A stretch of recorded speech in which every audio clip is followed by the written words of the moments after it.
जय भीम। मैं हूं अशोक दास, आप देख रहे हैं दलित दस्तक। और मैं सबसे पहले बता दूं, इस चर्चा में हमारे साथ हैं प्रोफेसर विवेक कुमार, जो कि एक राजनीतिक विश्लेषक हैं। सबसे पहला सवाल यह है कि अभी हो ये रहा है कि बीते दिनों में, मैं दर्शकों से भी कहना चाहूंगा और सभी हमारे साथ हैं, कि लगातार एक के बाद एक प्रधानमंत्री नरेंद्र मोदी यूपी के का दौरा कर रहे हैं, बनारस और तमाम जगहों पे। अगर हम पिछले तकरीबन 1 महीने का आंकड़ा देखें तो लगातार कई बार वो जा चुके हैं और आज फिर वो बनारस में थे, ऐसी खबरें आ रही थी। तो असल में सर, उत्तर प्रदेश का जब चुनाव सामने है बिल्कुल, और कभी भी आचार संहिता लग सकती है, चुनाव की घोषणा की जा सकती है, ऐसे में आखिर बीजेपी को क्या डर है कि प्रधानमंत्री नरेंद्र मोदी अचानक से एक स्टेट में सक्रिय हो गए, जबकि चुनाव 5 राज्यों में है और इसमें भी हर जगह सिर्फ नरेंद्र मोदी दिखाई दे रहे हैं चेहरे के रूप में। सीएम योगी आदित्यनाथ दिखाई नहीं दे रहे हैं। जी सर। धन्यवाद अशोक जी। और सर्वप्रथम मैं ये बात कहना चाहूंगा कि ये मेरा जो विचार है वो व्यक्तिगत है जी। और मैं अपने शोध पर ये आधारित करना चाहता हूं कि हम लोग बात कर रहे हैं किसी विशेष दल या किसी विशेष दल की कोई ऐसी टिप्पणी टीका नहीं है। ये मेरे रिसर्च के आधार पर मैं बात कर रहा हूँ। दूसरी बात यह है अशोक जी कि हम लोगों ने अक्टूबर में बात की थी इससे पहले, और अक्टूबर में हम लोगों ने ये सोचा था कि यूपी का क्या सिनारियो हो रहा है, और उसके बाद अब हम दिसंबर में बात कर रहे हैं। 9 अक्टूबर के बाद मुझे लगता है कि अब दिसंबर में, यानी कि 2.5 महीने का लगभग हो गए हैं और काफी पानी यमुना और गंगा दोनों में बह गया है। और आपने जैसे देखा होगा कि किसान आंदोलन खत्म हो गया, जो उस समय बहुत उरूस पर था अपने और पता नहीं चल पा रहा था। और उसके बाद जैसा कि आपने बताया, अभी ताबड़तोड़ दौरे हो चुके हैं माननीय प्रधानमंत्री जी के।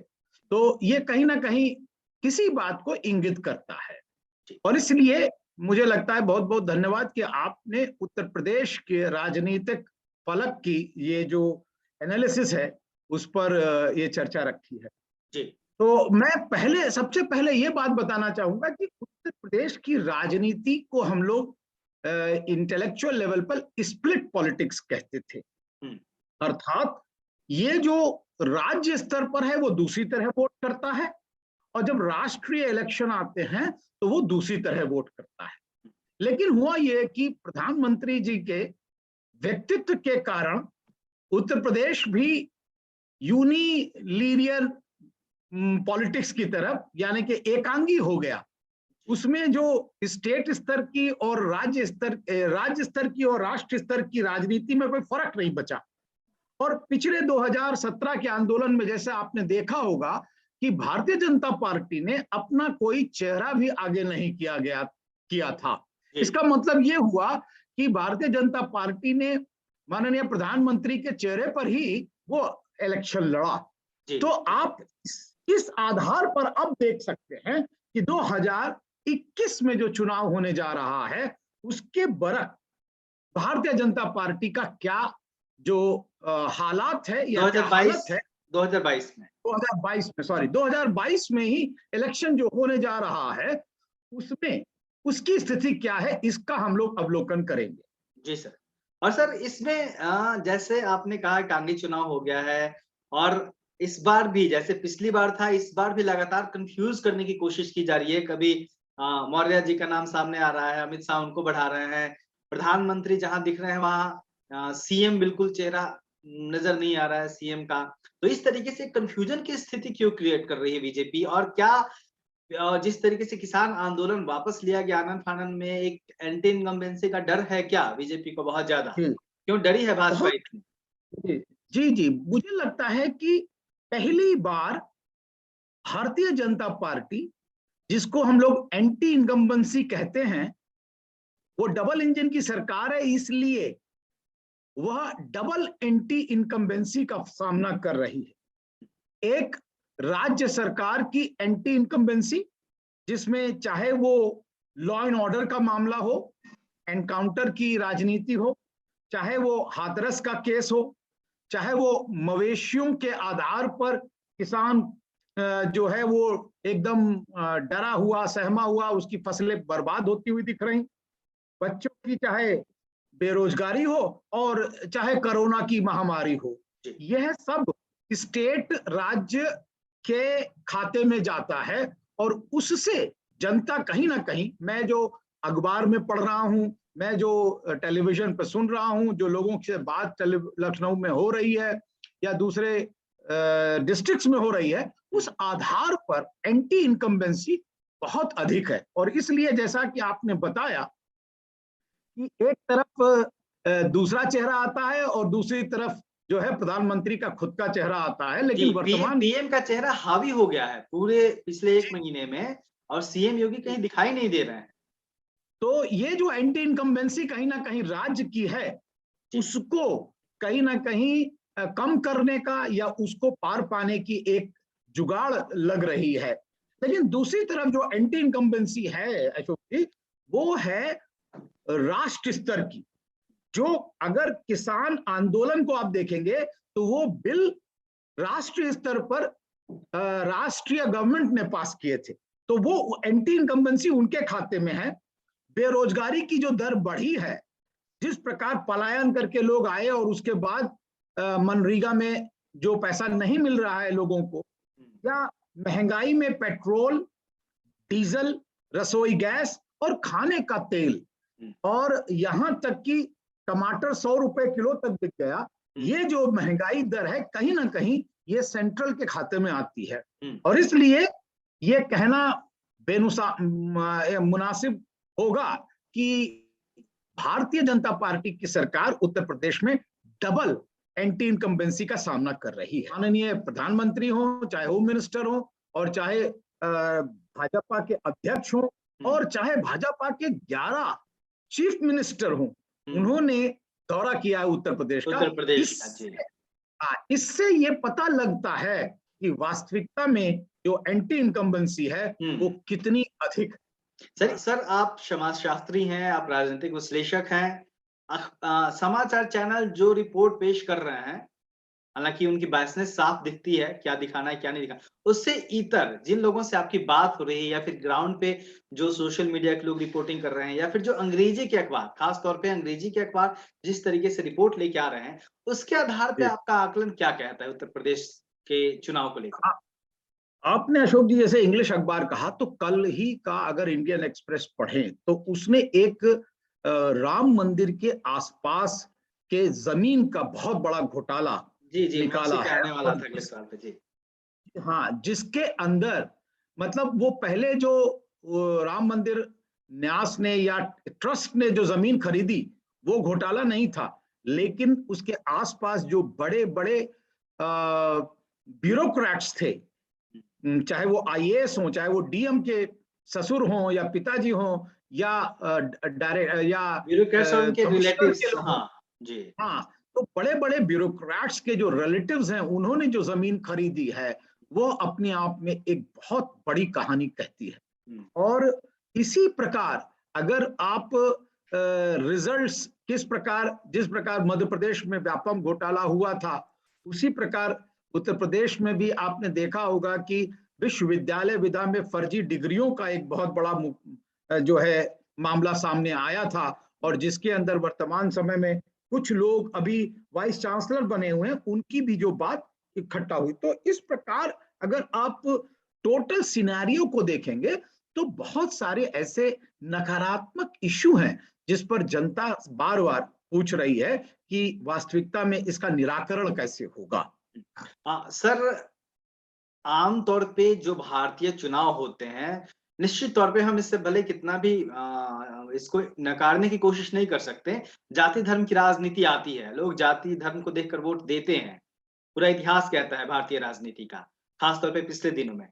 ऐसे में जिस तरीके से संत समाज ने बात उठाई, महंगाई का, बेरोजगारी का मुद्दा, जिस तरीके से किसानों ने आंदोलन किया और उसे वापस लेना पड़ा, केंद्र को कदम पीछे खींचने पड़े, जिस तरीके से लखीमपुर में किसानों के ऊपर ट्रैक्टर चढ़ाई गई, जिस तरीके से और भी इस तरीके की चीजें हुई, महंगाई इतनी बढ़ी हुई है, तो क्या यह भी हो सकता है कि जिस सामान्य वर्ग को, अपर कास्ट को बीजेपी का कोर वोट बैंक माना जाता है, वो भी नाराज है आपके पास क्या रिपोर्ट आई है? नहीं, मुझे लगता है क्योंकि अगर ब्राह्मण समाज को देखेंगे तो उसकी नाराजगी एकदम साफ दिखाई पड़ रही थी, और इसीलिए भारतीय जनता पार्टी ने जतिन प्रसादा जैसे व्यक्ति को भी अपनी पार्टी में शामिल किया, और टेनी जी को जो है बाकायदा स्टेट होम मिनिस्टर का दर्जा दिया। तो ये कवायद तो थी कि अगर समण समाज नाराज है तो उसकी भरपाई कहां से होगी। तो इसलिए भारतीय जनता पार्टी के जो एकदम एग्जैक्ट वोटर हुआ करते थे, समर्पित वोटर हुआ करते थे, उनमें कहीं ना कहीं संदेह पैदा हुआ है। यह बात प्रमाणित हो रही है ग्रास रूट के डिस्कशन से।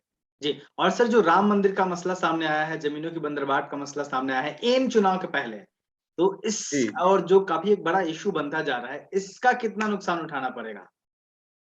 नहीं, मैं फर्क इसीलिए कह पड़ेगा रहा था इससे? कि जी, मुझे तो लगता है क्योंकि जो एक्चुअली क्या है, जो एक तरह से चरित्र के आधार पर या एक मॉरल हाई ग्राउंड ले करके भारतीय जनता पार्टी चाल का चरित्र चेहरा की जो बात करती थी पार्टी करती थी, और उसके लीडर्स जो है ग्रास रूट पर जाते थे, इस अपने चरित्र को लेकर के, चाल को लेकर, चेहरे को लेकर के, उसमें कहीं ना कहीं गिरावट आई है, और नकारात्मकता जो है लोगों के अंदर बसी है। जैसे किसान का बिल अगर आप देखेंगे कि 378 दिन तक अगर चलने वाला जो है आंदोलन, और उसके बाद जो है वो आंदोलन में जो लोगों की जान माल की हानि हुई है, उस प्रकार कहीं ना कहीं ये तो है कि अब उनके लीडर ग्रास रूट पे जा सकते हैं, लेकिन वो हाई मॉरल ग्राउंड ले करके लोगों को अपनी बात बता पाएंगे,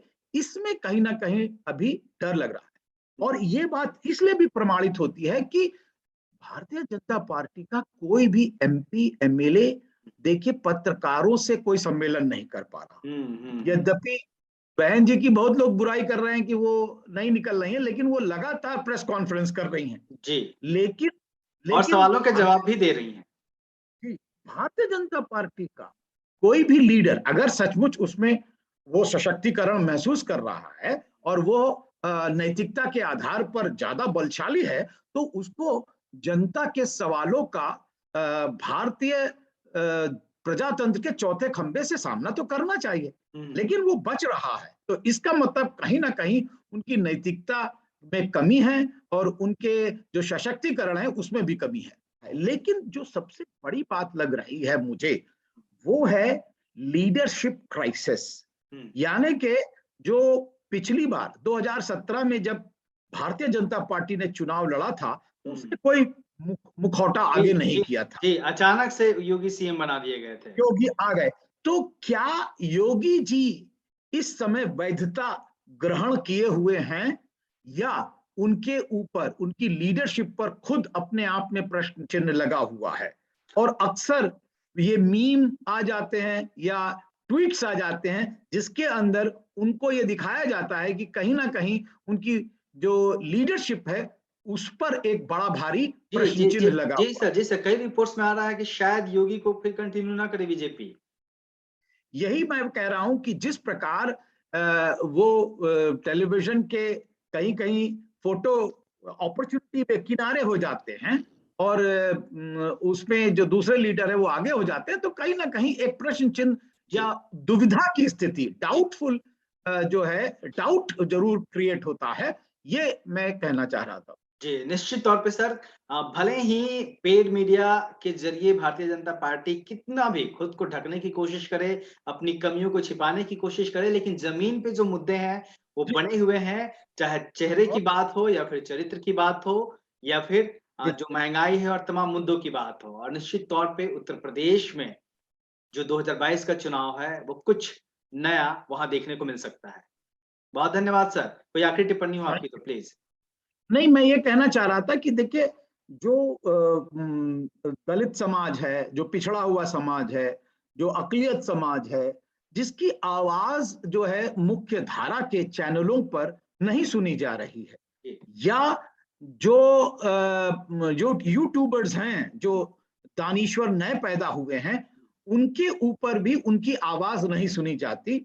और इसलिए ये जो आवाजें हैं उठ रही हैं ग्रास रूट पर, वैसे जो जातीय समीकरण है, जो प्रतिबद्ध जातीय आधार पर वोट करने वाले लोग हैं, उन्होंने अपनी पार्टी चुन ली है। लेकिन एक जो फ्लोटिंग वोट होता है, और ये कहा जाता है कि उत्तर प्रदेश में ये जो फ्लोटिंग वोट है, भारतवर्ष के किसी भी राज्य में सबसे ज्यादा फ्लोटिंग वोट है। उस फ्लोटिंग वोट को बरगलाने के लिए ये ओपिनियन पोल, ये यूट्यूबर्स और मेन स्ट्रीम मीडिया लगा हुआ है। और इसलिए मुझे लगता है समाजशास्त्रीय अध्ययन और आकलन, इसकी आवश्यकता बहुत जरूरी है। जी, बहुत बहुत धन्यवाद सर, थैंक यू। जय भीम। जय भीम। 2022 में फिर से लेकर आया है बहुजन कैलेंडर। आज ही बुक करिए आप अपना बहुजन कैलेंडर।